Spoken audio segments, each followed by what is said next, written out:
Welcome back to the channel, you curd nerds. Today, we're going to be talking about our first dive bomber in War Thunder, the SB2U-2.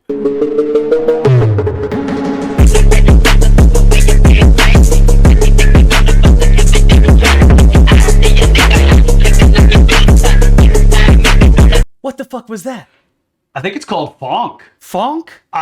To be honest, I have no idea. One of the kids on the stream last night said something that I needed to add more Fonk to my videos. Okay, well, I don't know. It just happens sometimes. can we make sure it doesn't happen again? No, I don't know why it happens. I still don't even understand it, but like... No, I'm scared. Well, good luck. Well, I guess let's get into the video. So here you have it, the SB2U-2 dive bomber in War Thunder. It's probably going to be the first dive bomber you get in War Thunder if you're working your way down the USA tech tree. All right. Now, before we get into the video where I'm showing y'all how to blow stuff up, how to dive on things, how to do a fake Stuka siren. We're not actually going to do a fake Stuka siren. I don't know why I said that. Either way, before we get into all those nitty-gritty details of how to actually fly this thing, let's just go through some basic stats, all right? The SB2U-2 has a max speed in arcade of 343 kilometers per hour at 4,084 meters, all right? You can upgrade that to 383 kilometers per hour eventually, and in realistic, you're looking at 327 and 360 respectively. It does have a maximum altitude of 6,800 meters, which puts you well above a lot of the biplanes and other fighters that you're going to be engaging with at this battle rating of 1.0. It does have a turn time of 23.2 seconds stock in arcade, which you can eventually improve to 20.4 seconds. It does have a 24.5 and 22 second turn time respectively in realistic. All right, its rate of climb is 4.5 meters per second for both arcade and realistic, improving to 9.7 meters and 6.2 respectively for arcade and realistic. And now that we've gotten those basic stats out of the way, let's get into this thing and blow some stuff.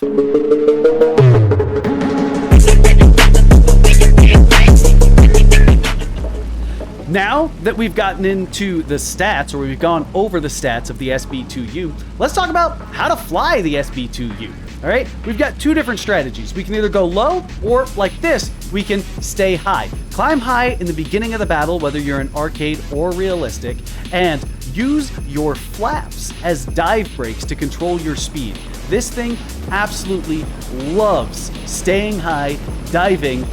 It's going to do a pretty good job of controlling its speed. I wouldn't be too concerned about snapping off your flaps. As you can see, we got all those bombs on target and not a single round on this plane from any of the anti-air.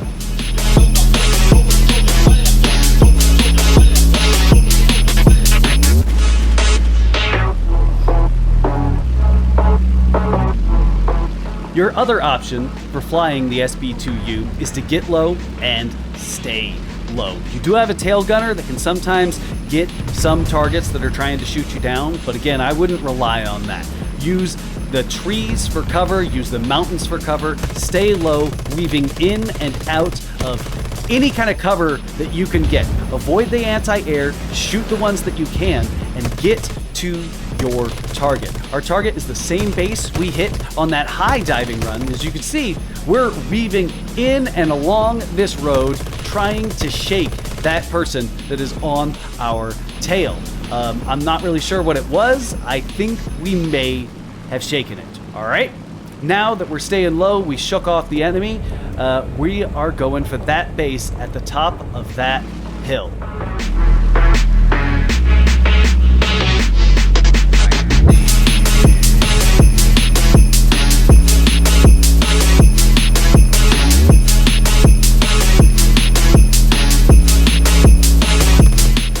Oh, target's back on us, and that tail gunner is doing a pretty decent job, but try and use some evasive maneuvers. But remember, your main target is that base. Get to that base as quick as you can and get those bombs on target. I like to stay below the ridge line in the event that that base happens to have some anti-air.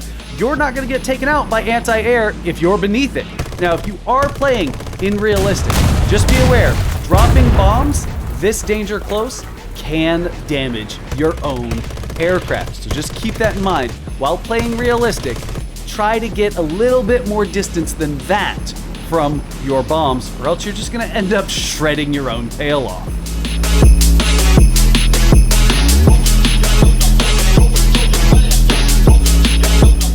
As we're scurrying back to the base to get a reload of our bombs, let's talk about the armament and loadouts of the SB2U-2. The aircraft comes equipped with two 7.7mm Browning machine guns right on the nose that are perfect for strafing runs, as you're going to see soon enough. We're going to try and take out some howitzers, and you may have seen just a little while ago, trying to fly low, we took out a couple ground targets with those 7.7mm Browning machine guns. It also can come equipped with a wide range of bombs, coming from just about 100-pound bombs to massive 1,600-pound armor-piercing bombs. And of course, don't forget your 7.7mm Browning machine gun dorsal gunner that is going to do their best to keep other aircraft off of you while you're trying to go for your bombing runs.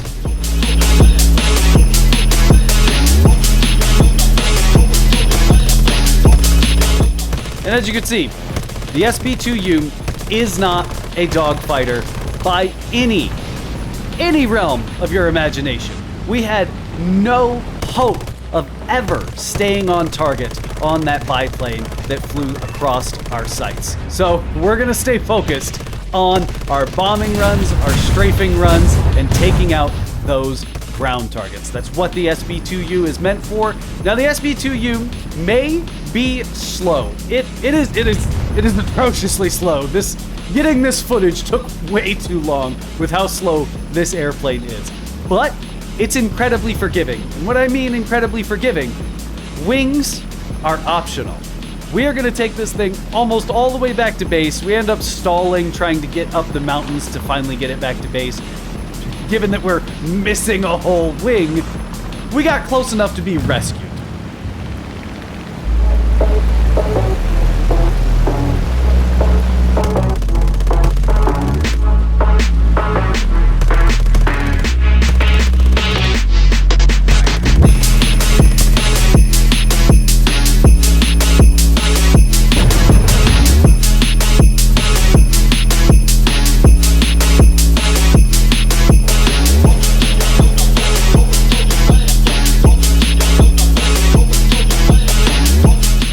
And of course, if you are playing arcade, drop your bombs, especially when you're in situations like this. They're just going to add extra weight to your aircraft. Just drop your bombs every time they respawn so that you can attempt to make it back to base. And here's where I think I made my mistake on this, was I dropped the gear in hopes that I was going to make it, which gave me just a little too much drag, and I just couldn't recover from it. What I should have done right here is taken the right turn, or maybe even just taken a real wide circle, trying to build up altitude, but I kept trying to build up and climb up this mountain, and we just didn't have it left in us. We didn't have the energy, we didn't have the wing, obviously, and we ended up putting it in the dirt. But the base is right there. The anti-air definitely saw me crash, and they're gonna come save me so that they can put me in another airplane and put me right back into the battle.